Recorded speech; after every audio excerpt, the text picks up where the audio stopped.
ॐ अज्ञानतिमिरान्धस्य ज्ञानाञ्जनशलाकया चक्षुरुन्मिलितं येन तस्मै श्रीगुरवे नमः।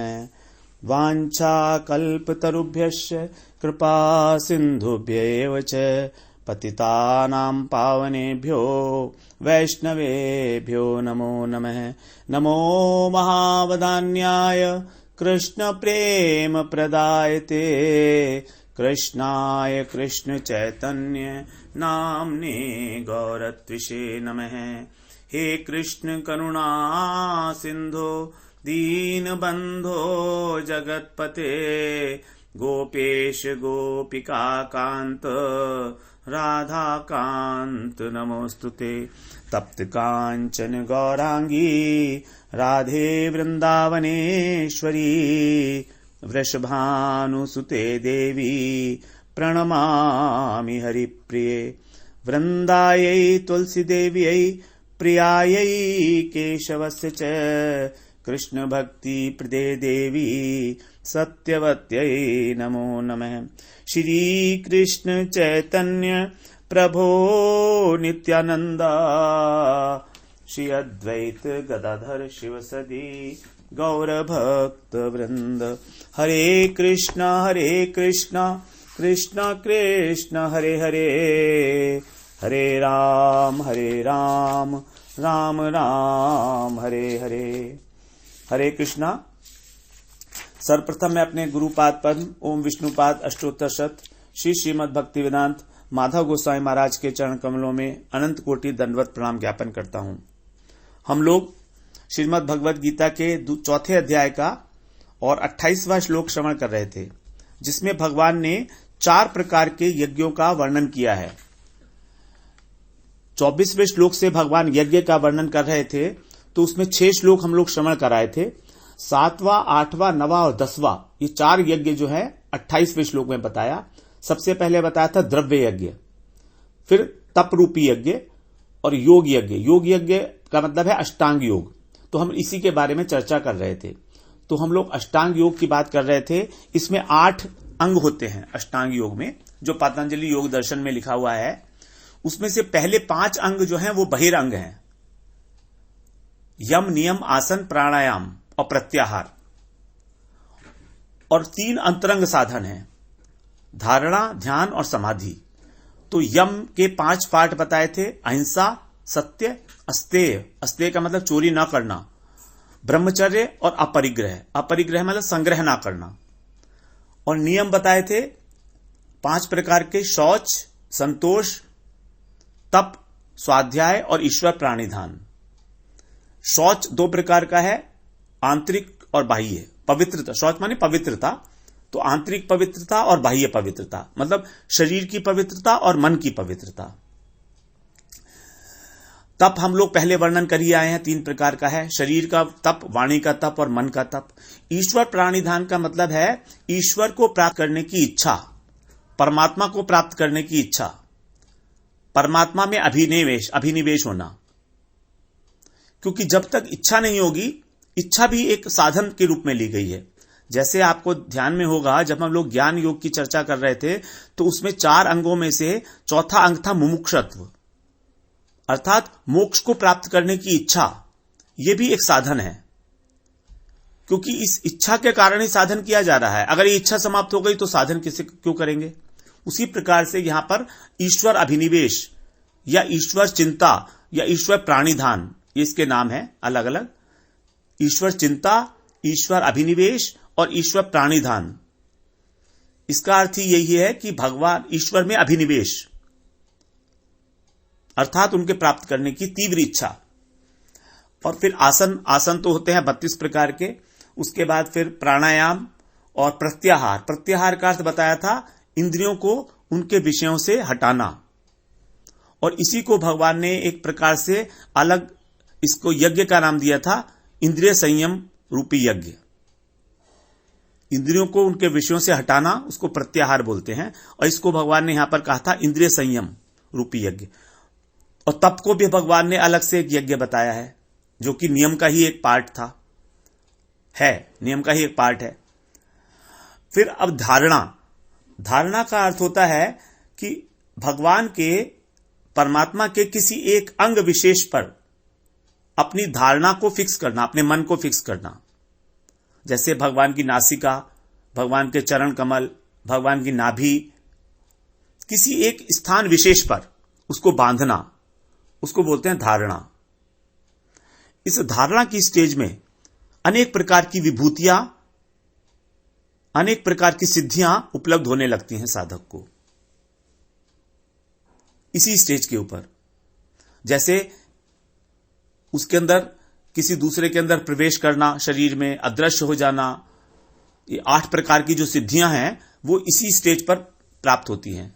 अणिमा, लघिमा, महिमा, गरिमा, प्राप्ति, प्राकाम्य, वशित्व और ईशित्व, ये 8 प्रकार की सिद्धियां धारणा स्टेज पर प्राप्त होनी शुरू हो जाती हैं। उसके बाद आता है ध्यान। तो ध्यान का अर्थ होता है कि परमात्मा के जिस अंग में हमारी धारणा सिद्ध हो गई है, जैसे हमारी धारणा भगवान परमात्मा के चरण कमलों में सिद्ध हो गई है, तो फिर उस चरण कमल के अंदर ही, उसी वस्तु के अंदर ही हमारी जो चित्त की निरंतरता बनी रहे, अर्थात लंबे समय तक हम उसका ध्यान करें। धारणा स्टेज में ध्यान लंबा नहीं होता है, इंटरमिटेंट होता है, बीच बीच में। लेकिन ध्यान में उसी अंग के ऊपर भगवान के एक लंबे समय तक निरंतरता बनी रहती है, जिसको हम बोलते हैं एक तानता। निरंतरता का ही दूसरा नाम है चित्त की एक तानता। एक तान का मतलब है focused for a long time, लंबे समय तक उसका ध्यान रखना, उसको बोलते हैं ध्यान। उसके बाद फिर समाधि की स्टेज आती है। समाधि फिर 2 प्रकार की है, सविकल्प और निर्विकल्प। तो हम अभी उसमें नहीं जाएंगे आगे, क्योंकि वो हमारा विषय भी नहीं है, अष्टांग योग यहां पर। तो अब हम लोग योग यज्ञ बात किए। अब अगला यज्ञ आता है इसमें स्वाध्याय ज्ञान यज्ञ, स्वाध्याय ज्ञान रूपी यज्ञ। इसके अंदर आता है जो श्रीमद् भागवत का, श्रीमद् भगवत गीता, रामायण, उपनिषद, पुराणों का मनन पूर्वक पाठ करना, श्रवण करना, श्रवण करना और अध्ययन करना।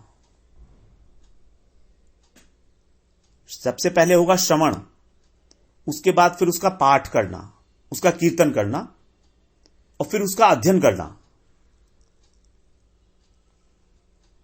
क्योंकि जो भगवत गीता का अध्ययन करता है वो भगवान स्वयं बता रहे हैं कि उसको भगवान किस प्रकार से लेते हैं।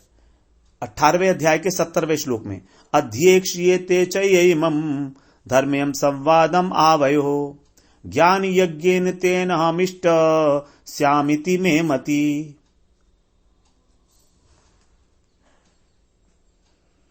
अध्येक्ष्येते चैयैमं, जो लोग इस धर्ममय संवाद का, आवयो माने हम दोनों के बीच में, कृष्ण और अर्जुन के बीच में जो संवाद हुआ है उसको भगवान एक विशेषण दे रहे हैं धर्ममय, धर्म्यम, जो धर्ममय संवाद है ये, इसको जो लोग इसका अध्ययन करते हैं, अध्येक्ष्यते, अधिकृत रूप से, अर्थात जो मनन पूर्वक इसके भावों को हृदयंगम करते हैं, उसका विचार करते हैं उन पे कि भगवान ने ऐसा कहा तो उसका मतलब क्या था, उसके क्या क्या इंप्लीकेशंस हो सकते हैं और उसको हम अपने जीवन में कैसे उतारें। इस प्रकार जो उन सिद्धांतों को, उन बातों को समझ के, विचार करके, मनन करके और उसको आत्मसात करते हैं, वो है अध्येक्ष्यते। जैसे हम लोग स्कूल में जाके अध्ययन करते हैं, एक ही छोटी सी किताब होती है 100 पेज की और 1 वर्ष तक उसको हम लोग याद करते हैं। 5 सब्जेक्ट होते हैं, 5 सब्जेक्ट में छोटी छोटी किताबें होती हैं और उन्हीं किताबों पे हम लोग 1 वर्ष तक काम करते हैं। पहले पढ़ते हैं, उसके बाद फिर प्रश्न उत्तर बनते हैं, उसके बाद फिर उसके ऊपर ऐसे बनते हैं, उसकी टिप्पणी लिखी जाती है, फिलिंग द ब्लैंक्स होता है। अध्यापक अलग अलग प्रकार से उस अध्याय को हमारे को आत्मसात कराने की चेष्टा करता है, अलग अलग प्रकार से, 1 साल तक लगातार। और फिर उसके एग्जाम्स होते हैं, पहले क्वार्टरली एग्जाम होंगे, फिर हाफ ईयरली, फिर मंथली, हाफ ईयरली होंगे, मंथली होंगे, फिर लास्ट में ईयरली एग्जाम्स होंगे। कितना मुश्किल है, हम कैसे अध्ययन करते हैं हमको मालूम है सबको। भगवत गीता का हमको अध्ययन वैसे ही करना है। यहां भगवान कह नहीं रहे हैं कि पढ़ो इसको, पढ़ना है मतलब यत्न पूर्वक। जो गीता के महात्म्य में आया था, महात्म्य में यह पठेत प्रयतः पुमान, प्रयतः का मतलब शुद्ध अंतःकरण से। तो जो इसको यत्न पूर्वक पढ़ता है या अध्ययन करता है, वो भगवान कह रहे हैं ज्ञान यज्ञेन तेन अहम इष्ट, उसके द्वारा मैं यज्ञ, ज्ञान यज्ञ के द्वारा पूजित होता हूं। यही है वो स्वाध्याय ज्ञान यज्ञश्च। भगवान ऐसा मान लेंगे कि ये व्यक्ति यज्ञ कर रहा है। हम लोगों के लिए तो बड़ा अभी लग रहा है हमको हम कुछ नहीं कर रहे हैं।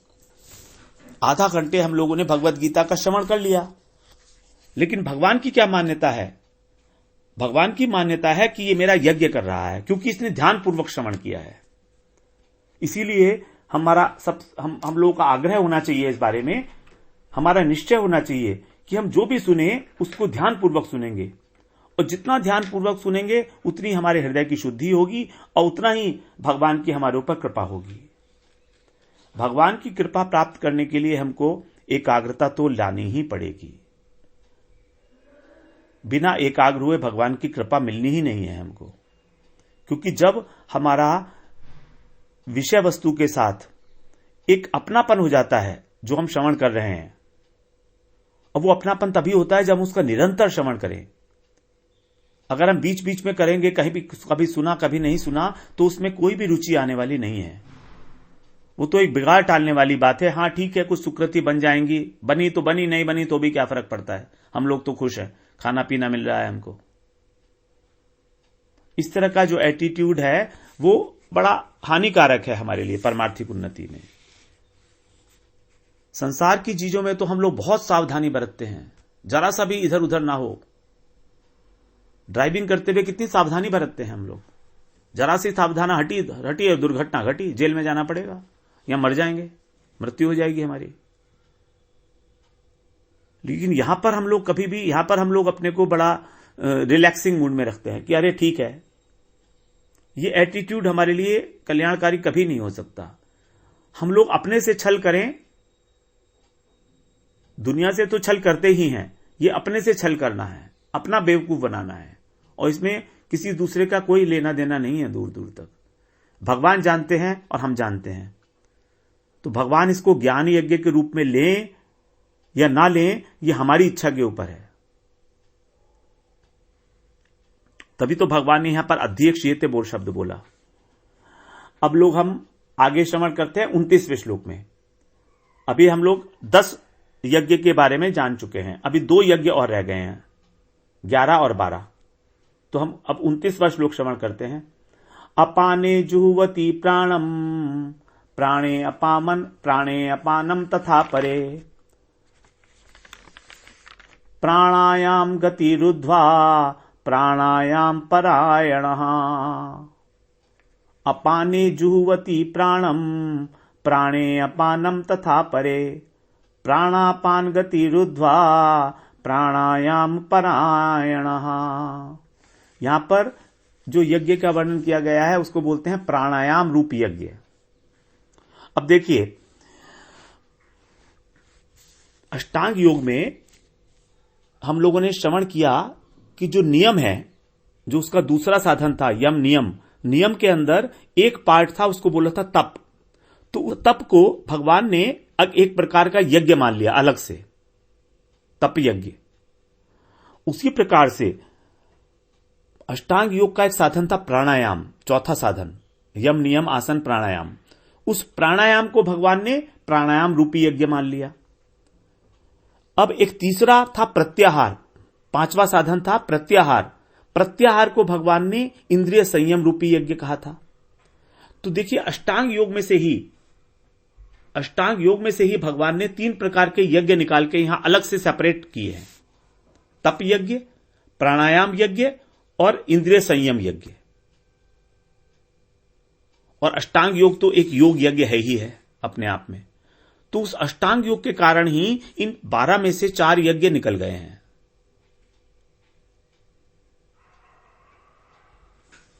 अब यहां पर बता रहे हैं अपाने जुहवती प्राणम। इसमें थोड़ा सा वर्ड टेक्निकल है, क्योंकि ये प्राणायाम से रिलेटेड सब्जेक्ट है और हम लोगों का हम लोग क्योंकि अष्टांग योग के को बहुत जानते नहीं है, तो थोड़ी सी टेक्निकल हो जाएगी लैंग्वेज यहां पर, भाषा। तो जितना समझ में आए वो ठीक है, इसमें बहुत ज्यादा चिंतित होने की बात नहीं है कि हमको समझ में आ रहा है कि नहीं आ रहा है, लेकिन श्रवण अवश्य करें, क्योंकि आज नहीं तो थोड़े दिन बाद समझ में आ जाएगी बात वो। तो हमारे को ये भी पता लग जाएगा कि इसमें क्या कितना मुश्किल है, कितना और क्या हम लोग इसको कर सकते हैं। इस प्रकार की सारी बातें जो हैं हमको जब हम इसका श्रवण करेंगे तो हमें क्लियर हो जाएंगी। तो हमको प्राणायाम रूपी यज्ञ जो है इसके अंदर बता रहे हैं अपाने जुहवती प्राणम। हाँ, लास्ट में कहा था तथा परे। तथा परे का अर्थ है अपरे। अपरे का मतलब अन्य योगी जन। पहले भी हमने श्रवण किया, अपरे का मतलब है अन्य, दूसरे लोग। वो क्या करते हैं, कौन से लोग हैं वो? जो लोग प्राणायाम निष्ठ योगी हैं, जो प्राणायाम को ही एक प्रकार से यज्ञ मानते हैं, ऐसे बहुत से लोग हैं। तो वो लोग प्राणायाम निष्ठ योगी जो हैं उनके लिए क्या कह रहा है, अपाने जुहवती। अपाने का मतलब होता है अपान वायु। हम लोगों ने यहां पर श्रवण किया था पहले 5 प्रकार के प्राण हैं, प्राण, अपान, समान, उदान और व्यान। इन 5 में से 2 प्राण जो हैं उनकी बातें यहां पर की गई हैं। पहला वाला था प्राण। प्राण का मतलब है श्वास प्रश्वास लेना, सांस छोड़ना, सांस खींचना, इनहेलिंग एक्सहेलिंग, इसको बोला था प्राण। दूसरा बताया था अपान। अपान का अर्थ था अधोगमन वायु, वायु की अधोगमन क्रिया, जो वायु हमारी गुदा से निकल जाती है। तो प्राण की गति होती है नाभि से ऊपर और अपान की गति होती है नाभि से नीचे। इस प्रकार से अपान। तो यहां पर क्या बता रहे हैं, अपाने जुहवती प्राणम, अर्थात अपान वायु में प्राणम माने प्राण वायु की, जुहवती माने आहुति देते हैं। इसको समझना मुश्किल पड़ेगा, मैंने पहले ही कह दिया है, लेकिन फिर भी हम लोग कोशिश करेंगे कि किसी भी प्रकार से इसका कुछ अंश हम लोग हृदयंगम कर सकें। इसलिए बहुत ध्यान से सुनिए इसको।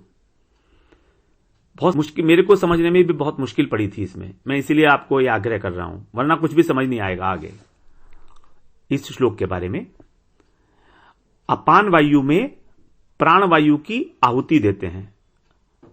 अपान वायु कौन सी है, जो नाभि से नीचे है, और प्राण वायु कौन सी है, जो नाभि से ऊपर है।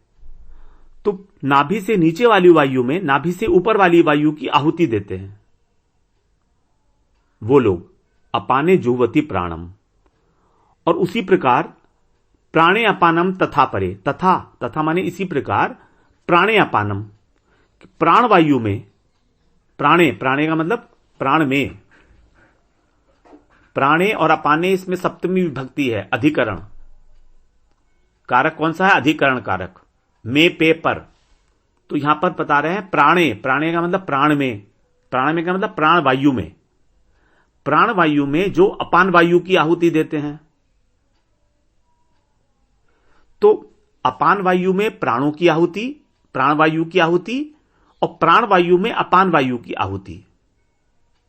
वे लोग क्या करते हैं, वे प्राणापान गति रुद्ध्वा, वे प्राण और अपान इन दोनों वायुओं की गति को रोक लेते हैं। प्राणापान गति रुद्ध्वा माने रोक कर। प्राणायाम परायण, ऐसे लोग प्राणायाम परायण कहे जाते हैं।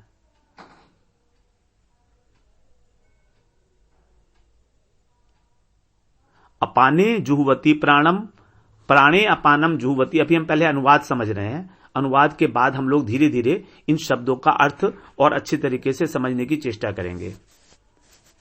इसका मतलब क्या है जो कहना चाह रहे हैं। अपाने जुहवती प्राणम, अगर आपने ये वाला श्लोक समझ लिया तो आपको प्राणायाम की कंसेप्ट बहुत क्लियर हो जाएगी।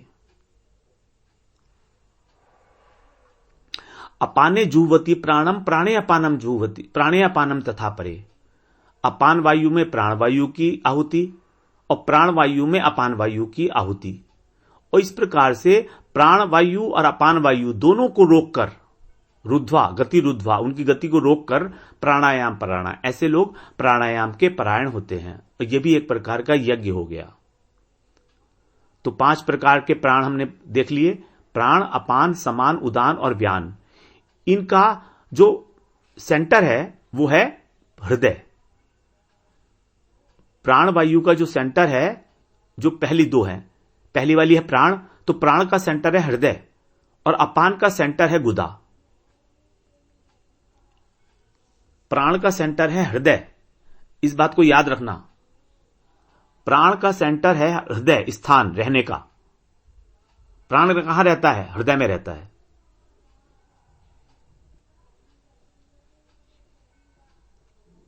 और अपान वायु कहां रहती है? गुदा में रहती है, ये उसका स्थान है। ये एक योग चूड़ामणि उपनिषद है, उसमें यह बात बताई गई है। हृदय प्राण है स्थितो नित्यम अपानो गुद मंडले। हृदय प्राण है स्थितो, हृदय के अंदर प्राण स्थित है निरंतर, नित्य। और अपानो गुदा मंडले, गुद मंडले, गुद मंडले का मतलब गुदा। और अपान वायु जो है वो गुदा के अंदर नित्य स्थित है। अब हम पहले एक एक शब्द को समझ लें। प्राण के अंदर हमने बात की थी, प्राण का अर्थ है श्वास और प्रश्वास। तो जब बाहर की वायु हम भीतर लेते हैं, प्रवेश करती है, तो उसको बोलते हैं श्वास।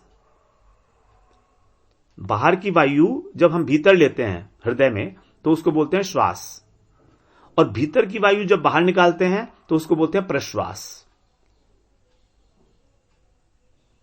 तो जब हम श्वास को भीतर ले जाते हैं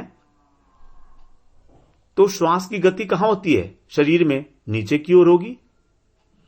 हमने नाक से सांस खींची और वो हाथ नाक पर जाके टर्न हुई और फिर वो नली के अंदर जो है नीचे हृदय तक गई, तो उसकी गति कहां है? नीचे की ओर है। इसीलिए श्वास को भीतर ले जाने का काम कौन कर रहा है? अपान कर रहा है, क्योंकि नीचे गुदा है। तो श्वास लेना अपान की गति कहलाएगा, क्योंकि श्वास लेते समय वायु हमारी नीचे तक जा रही है, वायु हमारी पेट तक जाती है। आपने देखा होगा जब बच्चे लोग सांस लेते हैं तो उनका पेट ऊपर नीचे होता है, हम लोगों का चेस्ट ऊपर नीचे होती है, क्योंकि हमारे अंदर जो है इतनी सरलता नहीं रही। लेकिन जब हमारा हृदय शुद्ध हो जाता है तो यह हमारा श्वास भी पेट तक जाएगा। अगर हमारा श्वास भी पेट तक जाएगा तो हम लोग अपने काफी अनर्थों से मुक्त हो जाएंगे। प्राणायाम इस प्रकार से शुद्ध करता है हृदय को। प्राणायाम के द्वारा भी हृदय की शुद्धि बताई गई है। तभी भगवान यहां पर उसको यज्ञ रूप कर यज्ञ दे रहे हैं, यज्ञ की संज्ञा दे रहे हैं। जैसे तप हमारे अंतःकरण को शुद्ध करता है, उसी प्रकार से यज्ञ भी हमारे अंतःकरण को शुद्ध करते हैं, और प्राणायाम भी हमारे अंतःकरण को शुद्ध करता है। ये सब साधन हैं हृदय को शुद्ध करने के लिए। जिसको जो रुचिकर हो वो वाला साधन अपनाता है।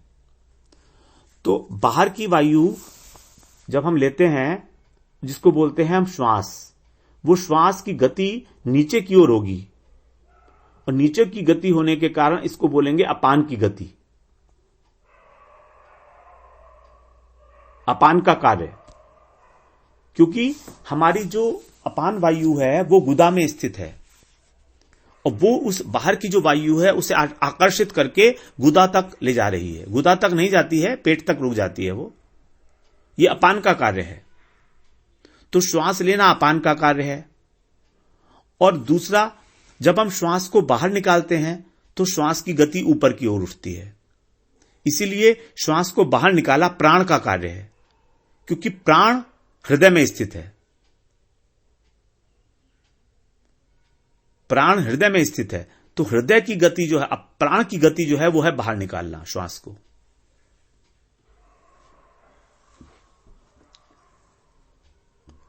तो अपान की गति हो गई श्वास लेना, और प्रश्वास की गति, इसकी प्राण की गति हो गई प्रश्वास। तो श्वास हो गया अपान की गति और प्रश्वास हो गया प्राण की गति।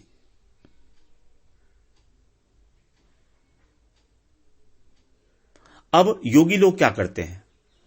योगी लोग बाईं नासिका से वायु को भीतर ले जाते हैं। योगी लोग बाईं नासिका बाईं नासिका को हम चंद्र नाड़ी बोलते हैं। सबसे पहले प्राणायाम जब करते हैं तो बाईं नासिका से भीतर ले जाते हैं प्राण को। अब वो वायु क्या करती है, वो वायु हृदय में स्थित प्राण वायु है। अभी हमने श्रवण किया प्राण वायु का स्थान है हृदय, तो हृदय में स्थित एक प्राण वायु है, उसको साथ लेकर वो वायु नाभि से होती हुई, वो वायु नाभि तक जाती है, नाभि से होती हुई गुदा में जो अपान वायु है उसमें विलीन हो जाती है। हमने जब श्वास लिया तो वो श्वास हृदय में गया, हृदय के अंदर प्राण वायु मिली और प्राण वायु उसके साथ मिल गई, और वो उस प्राण वायु के साथ नीचे चली। अब नीचे चली तो वहां पर उसको नाभि मिली, नाभि से होती हुई वो गुदा में चली गई, और गुदा में क्या था, अपान वायु स्थित थी। तो इस प्रकार से वो प्राण वायु अपान वायु में विलीन हो गई। इस प्रकार से क्या हुआ, प्राण वायु का अपान वायु में हवन हो गया।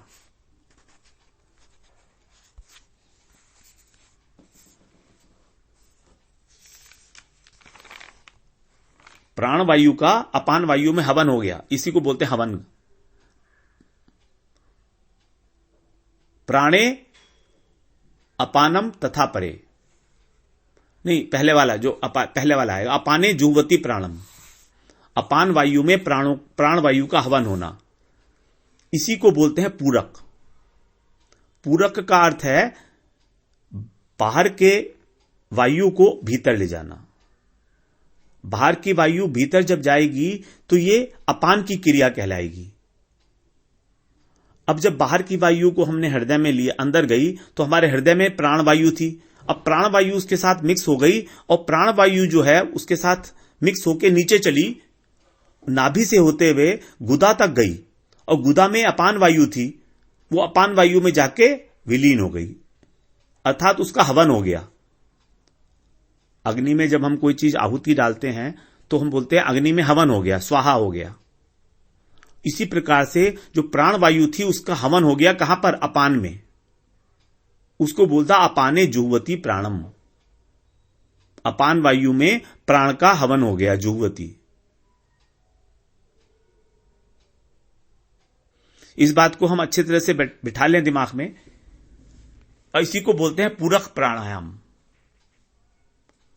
प्राणायाम के 3 पार्ट्स हैं, पूरक, रेचक और कुंभक। तो पूरक में हम लोग प्राण वायु का अपान वायु में हवन कर देते हैं इस प्रकार से। इसके लिए यह जानना बहुत जरूरी है कि प्राण वायु हृदय में रहती है और अपान वायु गुदा में रहती है। तो जब हम पूरक प्राणायाम करते हैं या बाहर की वायु को अंदर ले जाते हैं तो वो वायु हृदय स्थान से प्राण वायु के साथ मिक्स हो जाती है, और उस प्राण वायु को लेकर नीचे चलती है, तो नाभि से होते हुए गुदा में जाकर उसको वहां पर विलीन हो जाती है प्राण वायु। ये इस प्रकार से हमारा पूरक प्राणायाम पूरा हो गया। अब हम लोग इसी बात को फिर आगे श्रवण करेंगे कि दूसरी वाली गति क्या है। ये तो हो गया अपाने जुहवती प्राणम। अब प्राणे अपानम तथा परे ये क्या है, इसको हम अगली बार श्रवण करेंगे। वांछा कल्पतरुभ्यश्च कृपा सिंधुभ्य एव च पतितानां पावनेभ्यो वैष्णवेभ्यो नमो नमः।